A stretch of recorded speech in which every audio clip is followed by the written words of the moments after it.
So yesterday I came across, when I was, reading through some Q posts about this one comedian and how he was, more or less making fun of just people through this, coronavirus, and how, they're scared of everything, scared of going out, scared of getting infected.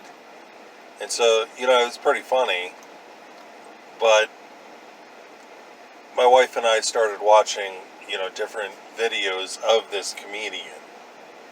And I recall seeing him before because my wife was watching him, and how he was ranting about, how the government, you know, takes their time in giving, the stimulus checks to people. And, but when they want their money, they want it right away. And if not, they, give you a penalty, and they charge you for not, giving their money on time, but they're, late in giving stimulus checks.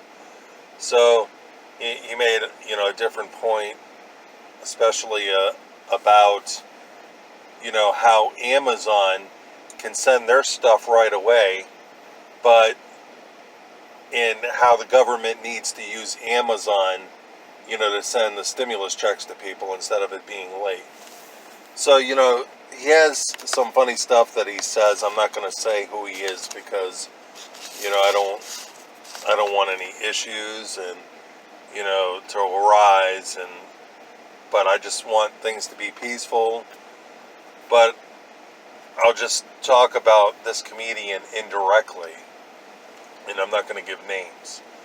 So my wife and I were watching through, different videos of his, and we came across one in which he was ranting about evangelists and how they're phony, how they're fake, how all they want is money, and,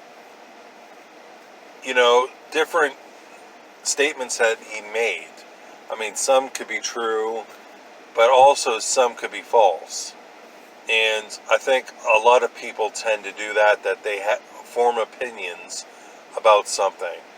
And instead of fact checking, they're going to go through their lives and talk about their opinions without even bothering to look even further into it. So, I mean, some of the stuff that he said, it was right.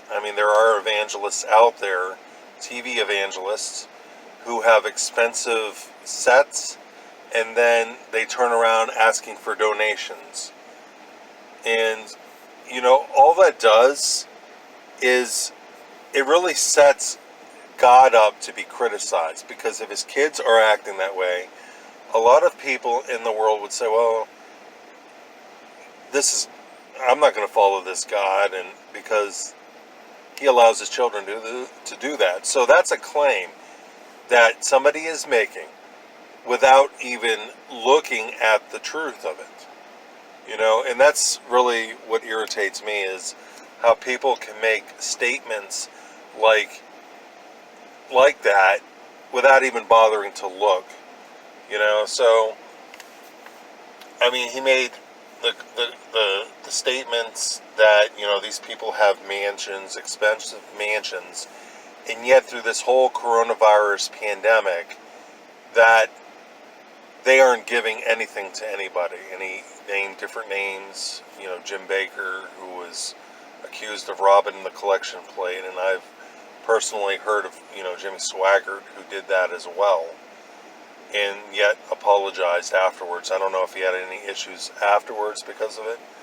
I don't know. I don't know if he was accused of it further. I don't know. But, he gave examples of Jim Baker, and then he said about Joel Osteen that he has a big church and he doesn't give anything to anybody. So before I created this video, I looked online to find out if that was true. Well, I think it was April 20th or 23rd, Joel Osteen's ministry gave $100,000 to this food bank in Houston. So that that statement that this comedian made, that Joel Osteen doesn't give anything to anybody, was false. Because Joel Osteen did. And you really know who the true followers of Christ are if they're operating in mercy and in love. Because they're going to be following exactly what Jesus has said. Now, for me personally, I don't agree with having a huge house, a huge mansion, because frankly, that's a waste of space. I mean, why not get a small, humble house, and then whatever money that you have, give to the poor. Get care packages for the poor. Give them out. Give, food out to people. Let your light shine before men, that they would see your good works and praise your Father in heaven. But a lot of evangelists, like this comedian had said, I'm sure there are many that are greedy, and they don't bother to help anybody. But I'm not going to say that all evangelists are like that, but there are, I'm sure, some that are.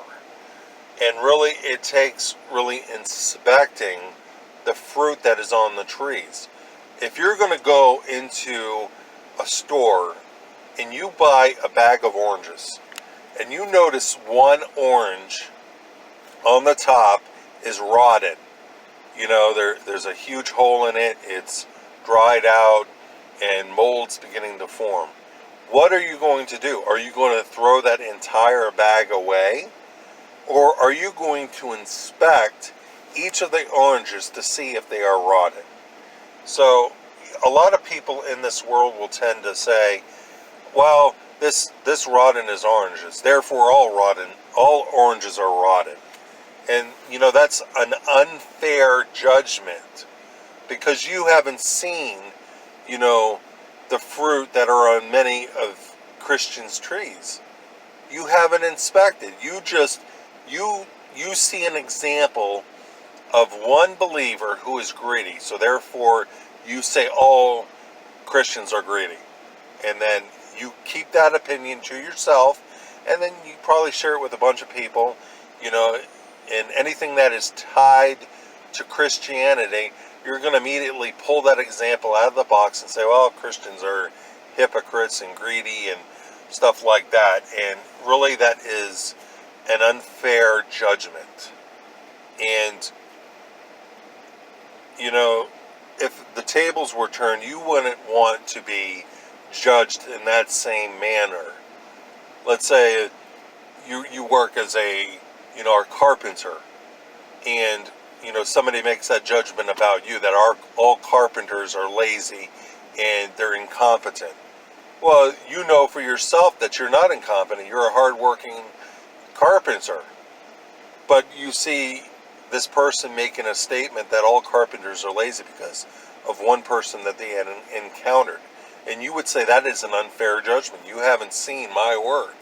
So in the same way, you can't say that all Christians are like that.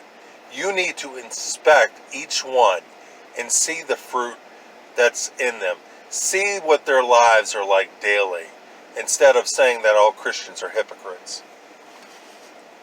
And, like I said, there are a lot of Christians out there that are following the ways of the world. There's a lot of Christians that are weak. There are some that are, dealing with the flesh, and they sleep around because they don't have self-control. There's also a good many that are greedy. They love money, and they don't bother to help anybody. Instead, they come up with judgments of why they're not conforming to the world's ways of doing things. So through these different examples, it is God who gets a bad name. And, he gets accused because some of his children aren't walking close to his heart like they should be. So, you need to really fact check. Don't claim that TV evangelists, all of them, are greedy, without looking for yourself what their ministries have done. Have you bothered to, look even further? Because you can't say that, well, Joel Osteen loves money, therefore he doesn't love God. You can't say that. You need to see what his ministry has done and what God is doing through him. So, I'm close to ending here, so I'm just going to say as well, don't let personal issues stop you from seeking the truth out for yourself. If you encounter a Christian who loves money and is selfish, you can't say, well, God is for them and God's behind them. No, because Scripture says the love of money is the root of all evil. And Jesus gave to those that were in need. He gave to the poor. He instructed his disciples to give to the poor. And that very, thing offended Judas because, he used to help himself to the money bag, and that was, to take care of their needs, and I'm sure for other people. So, since he helped himself to the money bag when, Mary anointed Jesus' feet with her hair, he said, why this waste? And Jesus said, leave her alone. She's doing this to prepare for my burial. You always have the poor around you, but you will not always have me. So,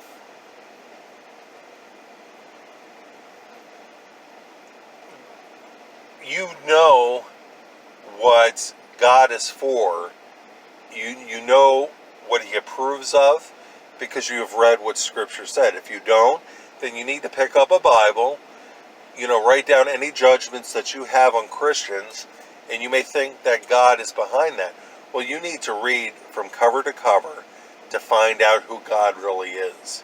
Instead of coming up with a personal judgment about him and about his kids, and, just sticking with that instead of looking at the facts. So, I'm going to end it here. Thanks for taking the time to watch.